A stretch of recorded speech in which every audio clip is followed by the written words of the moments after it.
예수께서 육체를 입고 이 땅에 오셨을 때 빛으로 오셨다 그랬어요. 그래서 지금 예수님이 여기 12절에도 뭐라고 하시냐면 나는 세상의 빛이니 그랬습니다.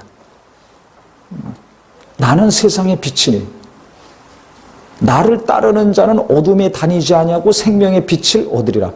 누구든지 계속 그 예수 그리스도를 통해서 하나님이 우리에게 주시고자 하시는 생명을 계속 얻기를 원합니다. 맞습니까? 네, 다 아멘 그러셨는데 솔직히 잘 다시 한번 생각해 보세요. 내가 예수 그리스도를 통해서 하나님이 주시는 이 생명을 내가 진짜 날마다 사모하고 그것을 받으려고 합니까? 제가 볼 때는 거의 없어요. 내가 날마다 사모하는 것이 무엇인가?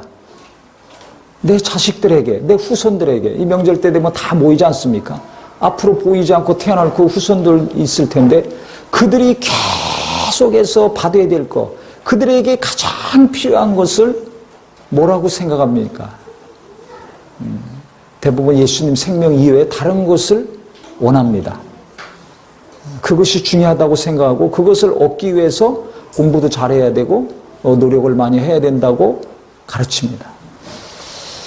그러니까 교회 다니면서 예수 믿으면서도 하나님이 독생자를 보내셔서 희생시키기까지 해서 우리에게 주시고자 하신 것은 이 하나님만이 소유하셨던 어느 누구에게도 없는 그 영원한 생명을 바로 내게 주시고자 하시는 것인데 우리에게 주시고자 하시는 것인데 이것의 값어치를 너무 모르는 거예요.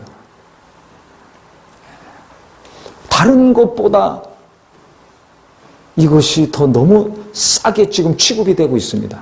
그러니까 예수님이 우리에게 주신 이 하나님의 영원한 생명보다 더 중요한 것이 없는데 더 값비싼 것이 없는데 다른 것이 더 가치가 있어 보여. 다른 것이 더 중요하게 보여. 예수 안 믿는 사람은 마땅히 그렇게 여기고 살죠. 그래서 그것을 향해서 다름질하고 노력을 합니다. 일평생 헌신하고 희생하고 삽니다. 그런데 예수 믿는데도 불구하고 영원한 생명을 얻었다는 사람들이 영원한 생명보다 이 땅에 잠깐인 것을 더 중요하게 여기고 그것에 더 가치를 부여하고 살고 있습니다. 그러니까 하나님 보실 때는 안 믿는 사람이 불쌍하지만 더 불쌍한 사람은 예수 믿고 영원한 생명을 소유해서 하나님께 속한 자가 됐는데도 불구하고 믿음 없는 사람들과 동일한 가치관을 가지고 사는 자들이 더 불쌍한 것입니다. 그러니까 내가 하나님이 주신 이 생명의 가치를 제대로 모른다면 내가 구원받았다는 것에 대한 그 중요한 것을 깊이 깨닫지 못하고 살고 있다면 이 땅에 살지만 나는 예수 그리스도의 영원한 생명을 하나님의 영원한 생명을 소유했기 때문에 언젠간 그 나라에 가서 영원히 주님과 함께 하나님과 함께 고통과 아픔과 죄와 죽음이 없는 눈물이 없는 그곳에서 영원히 살 수 있다는 소망이 없을 때 가장 불쌍한 자가 되는 겁니다.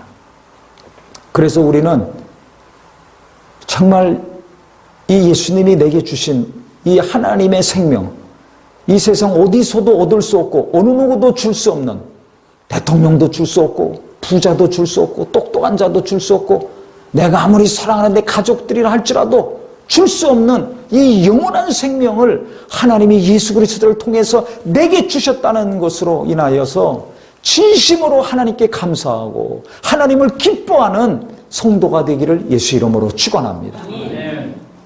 어떻게 됐는지 예수 믿는 자들이 이 영원한 생명을 하나님이 주셨는데 하나님을 기뻐하지를 않아요.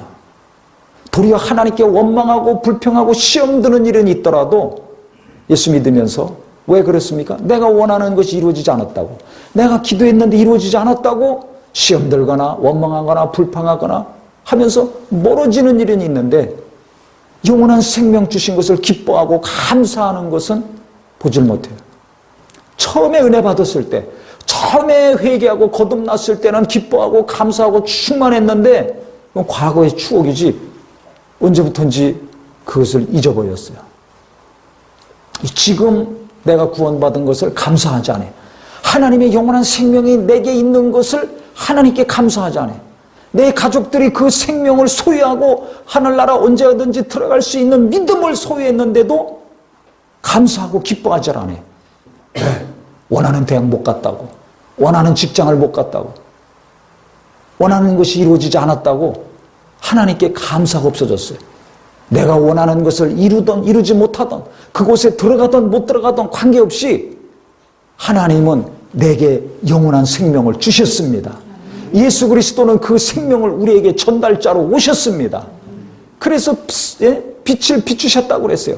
생명과 빛은 뗄래야 뗄 수가 없습니다. 깜깜해 보세요. 이 세상도 깜깜해. 빛이 안 들어오면 생명이, 풀이 다 죽습니다. 인간도 죽습니다. 깜깜해 보세요. 먹을 것이 없어 죽습니다. 면역력이 떨어져가지고 죽습니다.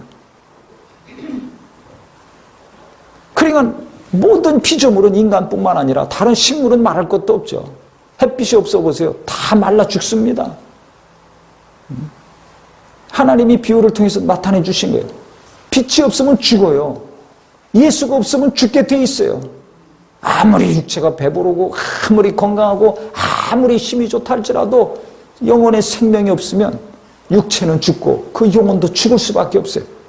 그러니까 하나님이 처음에 태초에 첫날 빛을 만드셨습니다. 흑암 가운데 빛을 만드셔서 기뻐하셨어요. 어둠이 처음에 있었지만 그것은 기뻐하지 않았습니다. 그냥 지금도 마찬가지예요. 누가 하나님이 기뻐하시는 자가 되냐? 하나님의 빛이 들어와서 영원한 생명이 들어와서 돈은 좀 들어오지 않고 기운도 들어오지 않고 명예도 들어오지 않았다 할지라도 하나님의 그 영원한 생명, 하나님이 독생자를 보내셔서 피 흘리기까지 우리에게 주시고자 하셨던 그 자기만이 소유하고 있는 영원한 생명.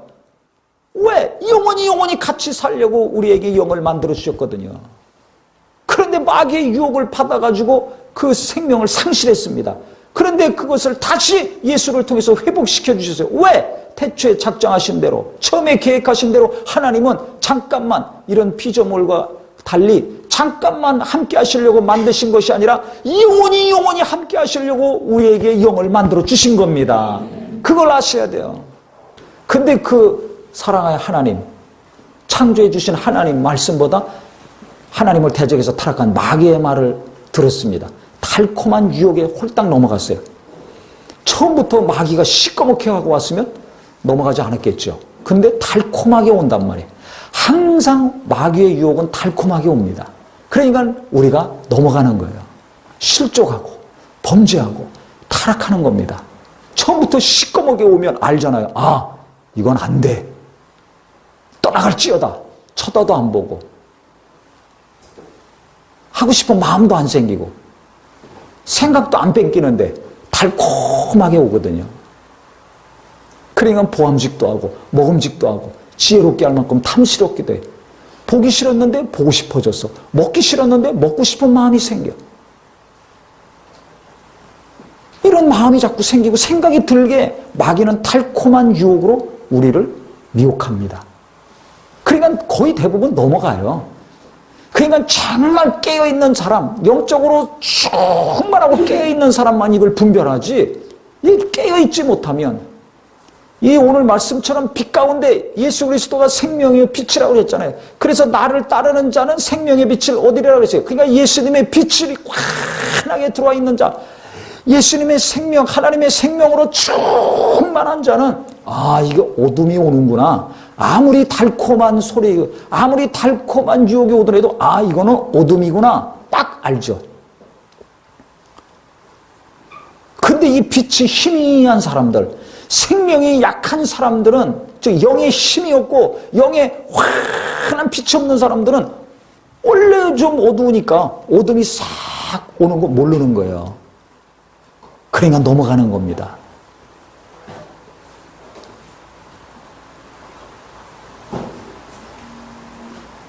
그러니까 우리가 잘 알아야 돼요. 내 영혼이 예수 믿고 구원받은 것으로만 만족하고 정신없이 이것 보고 저것 보고 막 괴로워하고 왔다 갔다 하지 마시고 내가 이 땅에서 어떻게 살다가 죽어야 될지 이것이 분명한 성도가 되시기를 예수 이름으로 축원합니다.